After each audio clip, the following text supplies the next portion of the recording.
Well, today in the shop, I had a guy send me his Ruger small frame AR 308. And he said, see what you can do to turn it into a 22 Creedmoor. So we're going to tackle this project. No guarantee it's going to work, but we're going to give it our best shot. All right, I got the rifle all broken down. Here's the upper receiver. Here's the original barrel. If any guys have taken these apart, there is a lot of slop in this thing. Not much we can do about it, but just a heads up there. Probably going to need to epoxy that thing in there. The bolt diameter is the same around here, but you can see the lugs on this one are much thicker than the standard 223 lug. So that is a proprietary thing. We can't just bore out this bolts and have it work. It's not going to work like that. So that's kind of a bummer, but such is life. Sometimes that happens. We're going to take this out. Next thing we're going to do is see if I can't get this pin out of the barrel extension. If I can get that out of there and get the barrel extension removed, life will be wonderful, and we can take this 308 barrel off, cut a tenon for this barrel extension, and turn it into a 22 Creedmoor. So I got the pin out. I took a 3/32 carbide reamer, not a reamer, end mill. And I drilled through the center of the end mill till we come through to the threads. And then I took a tap and used the tap as a puller, and I screwed it in and the pin popped right out. So life is good there. Now let's see if we can get the barrel extension off. All right, I'm 100% certain that the people at Ruger did not, I repeat, did not want this thing to come off.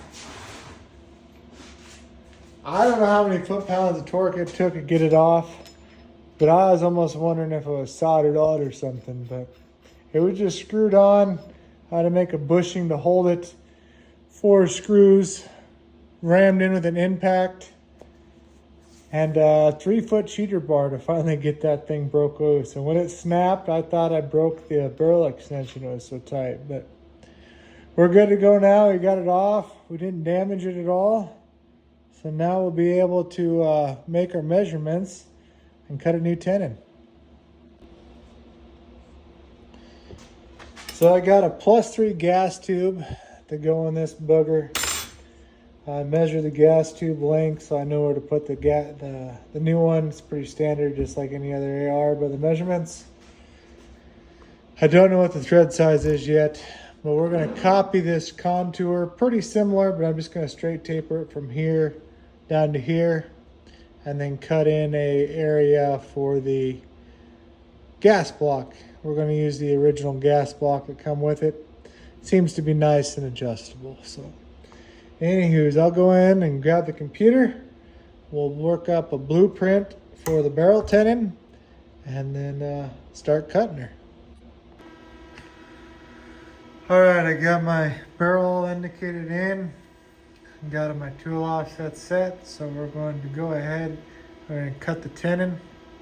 It's going to cut 3 inches back, or it's going to cut 2 3/4 back, down, and then we'll cut the threads.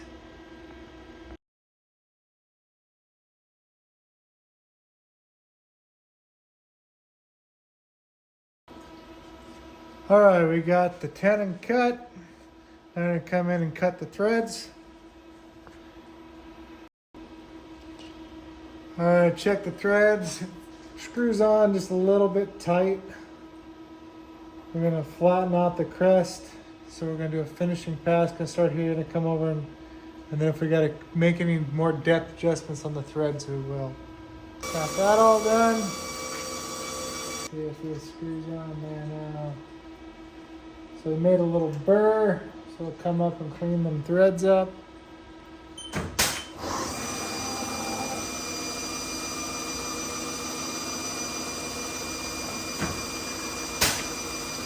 This is just a touch-up pass on the threads.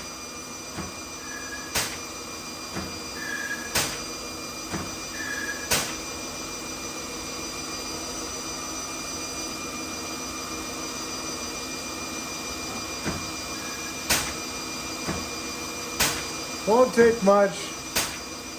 About 1.5 thou to 2 thou.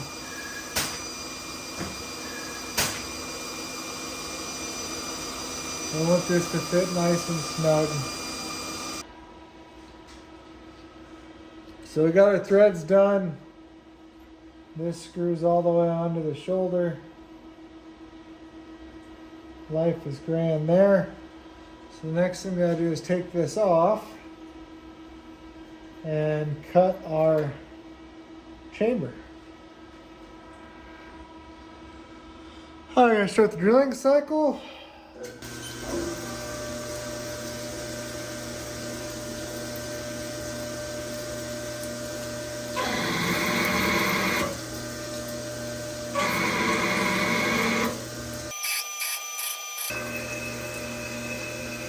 This is going to be pretty boring to watch because you can't really see what's going on, but it's just going to go in and cut our chamber. Got some coolant going to help evacuate the chips. Okay, we'll zoom in. Now you can see it leaves a nice little radius for our reamer to go up to, and then when the shell goes in there, it'll be nice and smooth. So the next process is the reaming process. So I'll do a chamber inspection real quick with the old test long. We'll go in. Chamber come out really nice on this. All my chambers have been turning out wonderful. If we go up here, you can see all the lands are cut the same. Come back, all the leads cut the same. And you can see the neck and the chambers pretty much flawless all the way out. So, don't know where my chamber video ended at, or even if I got it. I got busy at paying attention to the chambering process of the machining. I kind of lost focus on the video, but it turned out great. Headspace, dead nuts. The next thing we're gonna do is contour the barrel. To make sure it wasn't a fluke, 2 more rounds.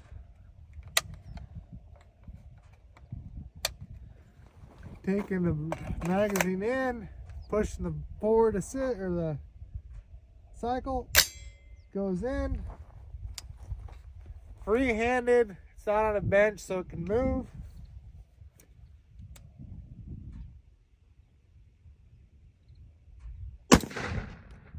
Eject. Bolt stayed back. Yes.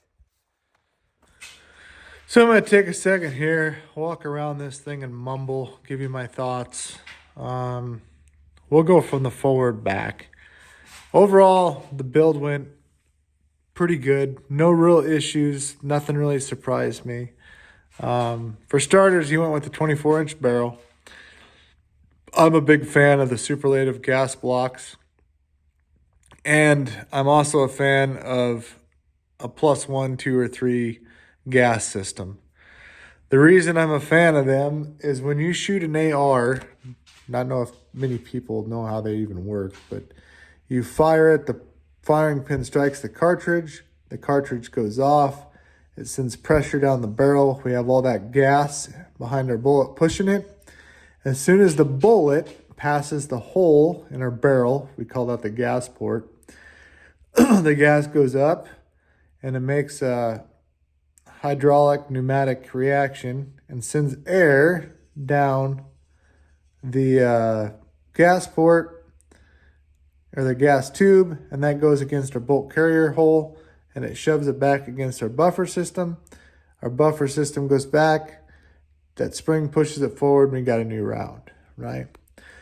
So not a big deal if we got a really short barrel, but the longer the barrel we shoot or the slower the round we shoot, like a 6.5 Creedmoor in these or a Grindle, or the longer, the more suppressed we shoot them, the longer the gas system we need.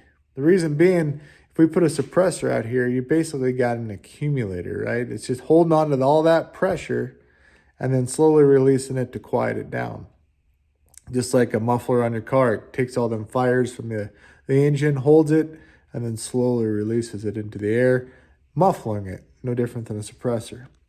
So as we do that, if we hold that pressure in the barrel longer, when all this happens in a split second, we still got pressure on the cartridge in the chamber.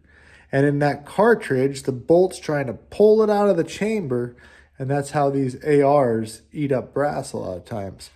So when we take this gas port and we move it further down the barrel, like this one's a +3, which is the longest you can get that I know of so far. I did find a custom company that'd make me custom ones as long as I want. I'm personally going to build a 6.5 PRC on an AR platform, and I might use a +4 on that just because the bolts are moving fairly slow, a lot of pressure. We can get that gas port down to take it easy on our brass. So gas system, I went with this +3 gas system, kind of give you a rundown on why I chose it. And it functioned great, cycled great. I started off with a small hole. I'm not going to give the diameters out there. People that do this can figure it out on their own. And then I took three attempts to get it. And right now, with it fully open, it comes back and ejects the brass. It comes back, locks like you see in the video, and ejects the brass at 3 o'clock. So life is good. That's what the fastest, lightest bullets he has. As we shoot heavier bullets and slower bullets, we can turn this down to save our brass even more. So that's that over the gas system. Going down, we used the factory handguard. I don't know of any other aftermarket ones for this. But we get down to the little build quality issues. This isn't perfectly flat. It doesn't line up perfect. Not the end of the world, but you'd think with CNC equipment these days and as much money as companies have behind them, how hard would it be to fix that 10 thousandths out of alignment there? It just seems silly that a company would send out a rifle like this, but neither here nor there. We reused the bolt, the bolt head, and the barrel extension. That was a booger to get off, but got it figured out how to do that. You've seen that earlier in the video. More companies got to produce a small frame AR with this bolt and barrel extension, and bring out your own. The reason being, I'm getting a lot of interest on them. Just a little Facebook post that I put of a picture. People are excited. So Arrow, if you're listening, Gibbs, all these other companies that make high-end AR upper receiver sets, build us one that doesn't have issues like this, that we can buy from you to build these rifles for customers. People want these. It's obvious. So we don't have to cannibalize stuff. It's frustrating. Trigger. The trigger's awful in this. I was in the Marine Corps. I felt like I was an instructor on the rifle range trying to teach people how to pull a trigger again. Probably 8 pounds. I put a post on the Ruger SFAR forum, and long and the short of it, a Timney or an AR trigger, they say, will bolt in, drop in. Life is good. Hand grip, wonderful. Absolutely wonderful. No issues there. I think it's a mag pull. I got big hands. I like it. It's not a cheap one, so life is good there. Buffer system, I never went into it. You do hear the twang. Silent capture system would be nice. I asked that question on the SFAR group, and long story short, guys are putting like the JP Enterprises silent capture system in them, but you got to put a 3/4 inch spacer, they say, in there. Don't hold me to that. Do your own research, but they say guys are doing it to make it quieter. I don't know why. I don't like that twang in my ear when I shoot it. Must be a lot of other people. JP Enterprises, they built a whole buffer system around it, so there must be other guys like me. It shot decent. Sitting in my vehicle, out the window, over the mirrors, a rest. 3 shots at 125 yards, was right at an inch with his reloads. So there shouldn't be no issues with accuracy for him when he gets it, especially once he gets a different trigger in it for sure. So yeah, that's kind of just a quick overview. Would I do one of these for myself? Absolutely. Even though the build quality is a little, but if somebody built an upper or lower receiver set, I would definitely buy one and build one for myself.